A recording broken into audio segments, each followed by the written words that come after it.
Intinya ada 4 pertanyaan Pak dari saya. Yang pertama dengan bagaimana perkembangan peringatan dini multi ancaman bencana di Indonesia. Ya, oke. Jadi gini,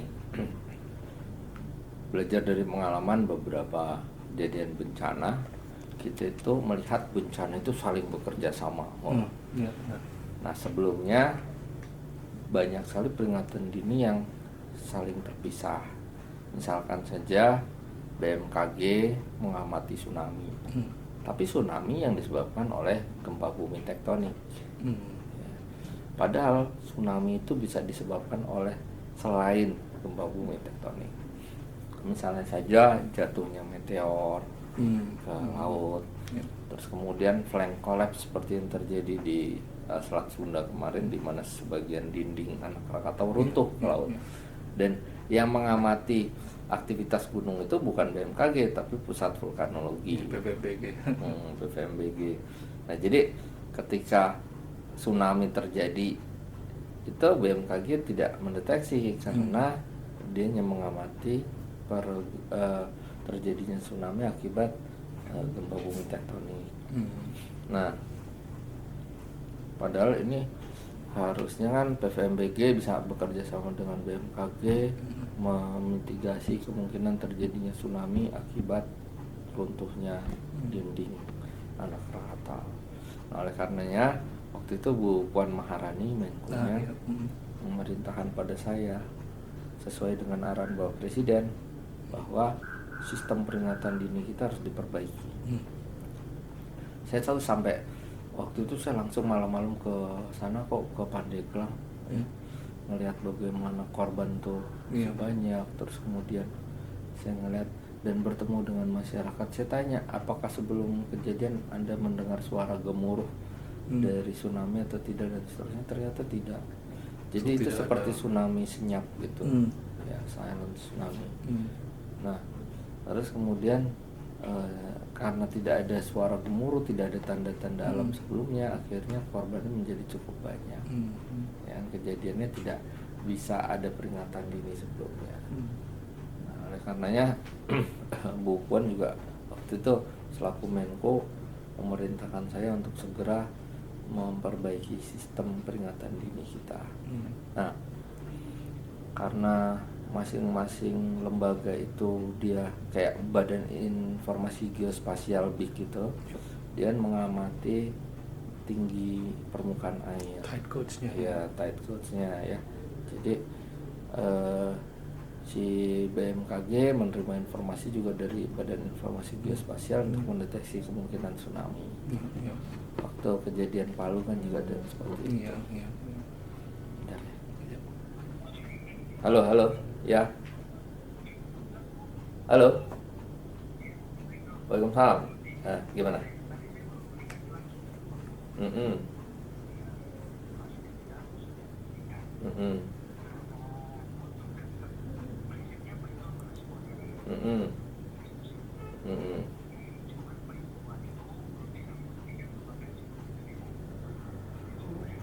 Mm-mm. Mm-mm. Mm-mm.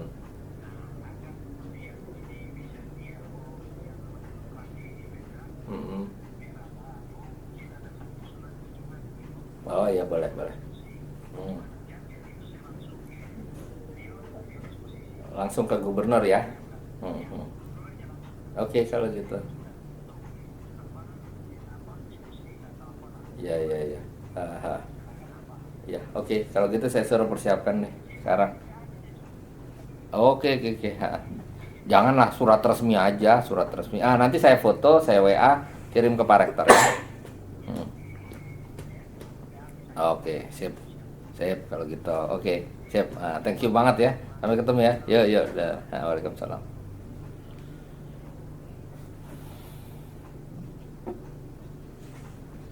Bentar, mumpung saya ingat ya. Oh iya. Soalnya suka lupa. Ditunda.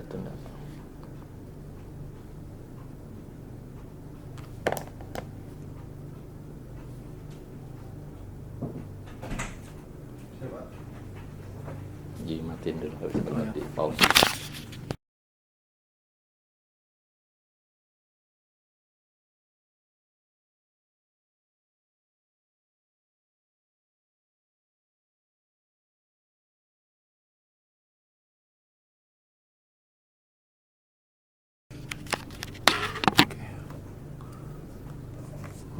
Terus Berkaitan dengan apa namanya peraturan atau draft peraturan presiden, gimana perkembangannya Pak semenjak Januari sampai sekarang?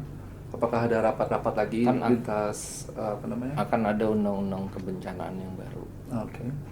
dan masih dibahas di DPR. Mhm. Jadi perpresnya tuh kelihatannya menunggu undang-undang kebencanaan yang baru. Mhm. Ya, cuma memang satu ya, multi hazard early warning system ini Mhm. tidak kemudian merubah sistem yang ada Iya, karena iya. masing-masing udah punya sistem. Iya, iya. Ya, BNPB saya mintanya begini waktu itu. Iya. BMKG, PVMBG, Badan Informasi Geospasial, BPPT, semuanya yang punya early warning system itu dia harus punya mekanisme yang dapat menginformasikan semuanya kepada BNPB. Jadi pengambilan keputusan bisa dilakukan di BNPB. Jadi sistem peringatan dini yang mereka udah punya. Ya. Karena sistem peringatan dini itu berdampak terhadap yang namanya siaga bencana. Kalau di bencana itu kan ada 3 tahapan. Ya, ya. Tahapan pra bencana, itu yang kita lakukan adalah mitigasi dan pengurangan risiko bencana. Terus tahap bencana dan pasca bencana. Ya, Di tahapan bencana itu ada 3 tahapan lagi kalau dipecah. Siaga bencana, darurat bencana, Ya. dan transisi darurat. Nah, siaga bencana ini pada saat itu udah bisa tuh mengeluarkan dana siap pakai. Ya, ya. Jadi sebetulnya dengan sistem peringatan dini itu kita masuk ke siaga siaga bencana. Nah, yang mekanisme itunya berbeda dengan tahapan-tahapan yang lain. Jadi ada mekanisme komando. Saya berharap sih begini, ada dua hal. Dream. Yang pertama, bahwa sistem peringatan dini tadi semuanya bermuara ke BNPB. Oke. Ya, semuanya bermuara ke BNPB. Sehingga BNPB bisa dia punya komando secara nasional. Nah, tapi sistem peringatan dini tadi juga bisa saling memberitahu, misalnya PVMBG mengamati ada aktivitas gunung api di bawah laut yang misalkan berpotensi untuk meletus atau erupsi, mengalami erupsi dalam beberapa hari ke depan dan seterusnya, bisa menimbulkan tsunami, langsung dia kasih informasi ke BMKG, dia kasih informasi ke BIG yang untuk tight gauge-nya itu. Terus mereka bisa menciptakan kewaspadaan bersama. Nah, terus itu yang satu, mekanisme pemerintah ada di situ. Tapi mekanisme yang kedua yang saya minta untuk dibangun adalah seperti halnya Google Maps. Jadi orang itu, masing-masing individu bisa mengambil keputusan sendiri dari adanya peringatan dini. Nah, kalau yang mekanisme pertama tadi menunggu sistem komando. Jadi komando evakuasi itu hanya bisa dilakukan oleh Pemda melalui BNPB atau BNPB memberikan informasi Pemda melakukan perintah evakuasi. Tapi kalau yang kedua ini sebetulnya individual aja. Setiap orang itu kayak Google Maps gitu loh. Saya lihat nih, wah ini merah ya, saya ngambil keputusan sendiri, nggak lewat sana. Seperti web base atau app space ya. Jadi nggak perlu ambil jalan sana dan seterusnya. Jadi keputusan dilakukan secara individual. Nah, itu menurut saya lebih efektif. Sebetulnya bencana itu kan dia disebut bencana apabila menimbulkan kerugian dan korban. Iya. Tapi kalau nggak ada korbannya, nggak ada kerugian, bisa dimitigasikan. Itu kejadian alam biasa. Iya, fenomena. Kalau di draft peraturan itu menceritakan tentang cara diseminasi atau menyebarkan informasi peringatan dininya nggak melalui jalur-jalur apa? Iya dong. Lalu kemungkinan apa saja fungsi pemerintah daerah dalam hal ini, dalam peringatan dini ini? Ya, yang pasti dia menerima informasi peringatan dini. Yang paling penting kan kecepatan dalam penyebarluasan informasi. Kalau bisa hitungannya detik. Kenapa? Karena seperti tsunami itu kan dia bisa mencapai, kemarin kita melakukan simulasi lah. Kalau sumber gempanya sekian, biasanya tsunami itu mencapai daratan sekitar dalam waktu 15 menit setelah kejadian. Nah, kalau gempa masih mending karena gempa sendiri adalah bentuk peringatan dini. Ya, untuk Tapi kalau bukan disebabkan oleh gempa, peringatan dininya harus kita bangun. Sensor atau Ya. Nah, terus kemudian di situ mekanismenya penyebarluasan informasi menjadi sangat penting, dan peran Pemda untuk menyebarluasan informasi juga sangat penting. Nah, sebenarnya sih bisa berbasis aplikasi ya, jadi dikasih peringatan semuanya, orang mendownload itu dan seterusnya. Tapi yang paling penting juga Pemda itu dia menyiapkan tempat evakuasi, menyiapkan jadi komando evakuasi apa yang dibutuhkan pada saat terjadi bencana, dia harus tahu. Yang kedua, dia harus menyiapkan semua logistik pada saat terjadi evakuasi tadi. Ya. Nah, jadi yang menarik misalnya gini, tempat kumpul itu kan penting. Tempat kumpulnya itu penting sehingga orang tahu dia pergi kemana. Tapi dalam kasus seperti tsunami, kadang-kadang orang tuh terlalu jauh dari tempat yang tinggi. Jadi biasanya datar sekali, flat, baru bisa sampai ke sana mungkin dalam waktu yang agak lama. Nah, seperti kayak gitu dalam kondisi darurat harusnya orang diajarkan naik pohon. Ya, banyak kasus selamat itu vertical evacuation ya ke atas. Cuma kan yang paling efektif pohon, dan jenis pohon apa yang dia harus tahu bisa untuk dinaiki. Tapi nggak semua orang punya kemampuan untuk naik pohon. Iya, sudah hilang itu local wisdomnya. Makanya di setiap pohon juga harusnya disiapkan tangga untuk naik ke atas, ya. Jadi orang tahu, di atas juga mungkin bisa disiapkan tempat untuk ini duduk dan seterusnya.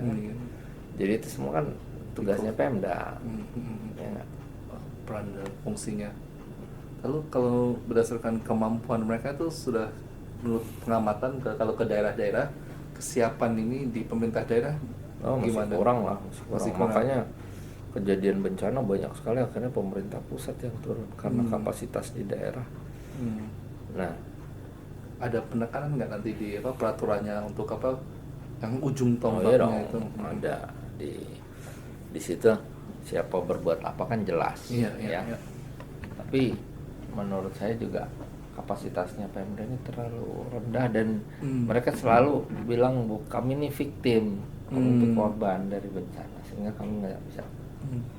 Nah, kalau itu mencakup satu kabupaten maka mungkin saja pemerintahannya lumpuh, dan harusnya bisa dihandle sama pemerintah provinsi. Tapi kan kalau hanya cuma beberapa desa gitu, pemerintahannya tidak lumpuh, dan harusnya kan bisa menghandle itu. Kalau punya pengalaman yang di Bali sama di Lombok, so rencana aku pengen penelitian ke sana juga untuk kondisi Gunung Agung sama gempa bumi yang kemarin di Lombok. So menurut kapasitas di sana seperti apa itu untuk kesiapan di Bali maupun di Lombok untuk bencana berikutnya, atau kemampuan peringatan dini di tingkat daerahnya seperti apa? Kalau Gunung Agung lebih mudah sebenarnya karena proses itu bisa diamati, dan si PVMBG itu mudah sekali lah mengamati itu, bukan hal yang terlalu sulit. Dan semua cara evakuasi kayaknya mereka sudah terinternalisasi dengan cukup baik. Cuma masalahnya Bali itu padat banget. Jadi mencari tempat untuk evakuasi itu nggak mudah, karena padat banget. Nah, cuma kalau di Bali kayaknya wisdomnya mereka udah jalan. Nah, kalau di Lombok ini ya mereka belajar dari pengalaman kemarin, sehingga membangun rumah harus lebih, kan banyak kali rumah yang sekarang sampai 214.000 rumah yang rusak itu salah satunya karena mereka tidak mengikuti standar pembuatan rumah. Iya, iya. Orang nggak ada kolomnya, nggak ada. Iya. Jadi dengan kejadian kemarin mereka jadi lebih aware dalam membangun. Yang paling penting juga gini, saya waktu itu mencoba menyeragamkan sistem peringatan dini. Jadi kalau kayak banjir gitu ya, siaga 1, 2, 3, 4, 5. Siaga 1 tuh ternyata misalkan paling Bahaya. Iya. Tapi kalau di gunung enggak gitu Kebalik. kan, kebalik. Nah, kita kan Awas, harusnya level 4. jadi ya kita tuh harusnya punya standar yang sama lah. Itu hambatannya apa itu untuk menciptakan satu Kebiasaan bahasa? aja, kebiasaan mereka di setiap sektor. Nah, kita kan harusnya sama tuh. Jadi kelemahannya sebetulnya Bali tuh kalau Gunung Agung meletus tuh hal yang paling mendasar sebetulnya orangnya oke semua. Yap.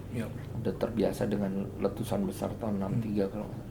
Iya. Tapi yang paling penting dampak ekonominya karena Bali itu Pariwisata.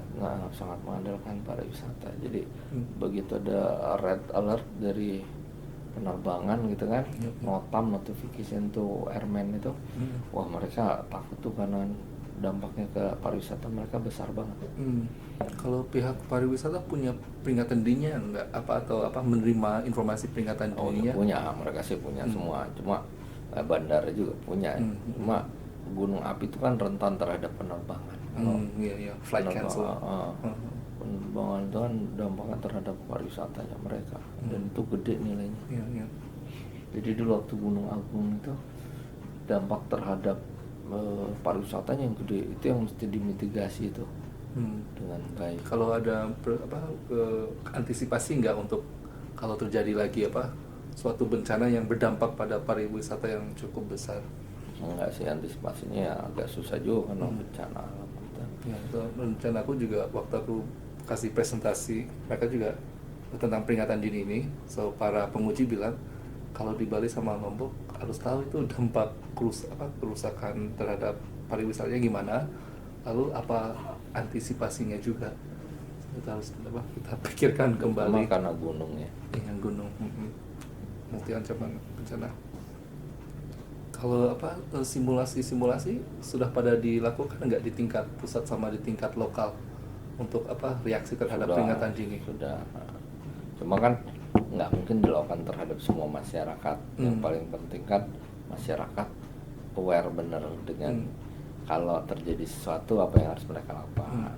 Nah itu kan bisa melalui sosialisasi secara masif, melalui aplikasi atau melalui media sosial kayak gitu-gitu sih yang bisa kita lakukan. Karena kalau melatih semuanya ya dengan jumlah penduduk Australia mah cuma 1/10 penduduk Indonesia, dia mah kecil banget lah. Jadi mereka belajar dari kita, bukan kita belajar dari mereka.